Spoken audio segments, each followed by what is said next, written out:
Salam hörmətli izləyicilər. Bugün Yeni Bakış İctimai Nəzarət Təşkilatı və Nəzarət TV Təşkilatının baş ofisində İraqdan gəlmiş dəyərli yazarımız və hörmətli hüquqşünasımız buradadır.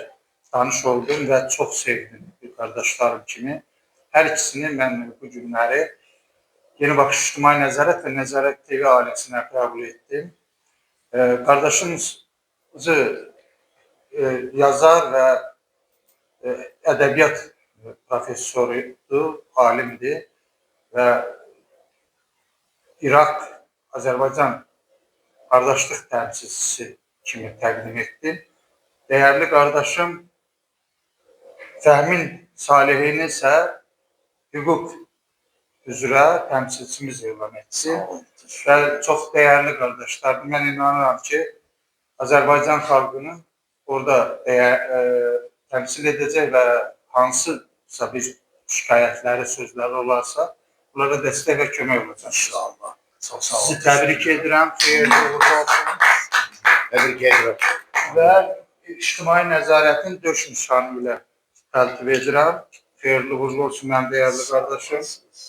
Allah sizi var etsin. Nə yaxşı ki, sizi kimi dəyərli müsəlman qardaşlarımız var. Biz müsəlman olaraq dünyada bütün müsəlman qardaşlarımızı sevirik, çox istəyirik və hər zaman da hər birinizin yanındayıq. Mən inanıram ki, siz də bizim yanımızda olacaqsınız, bizimlə birgə olacaqsınız. Bizim timsalımızda Türkmen, İraq,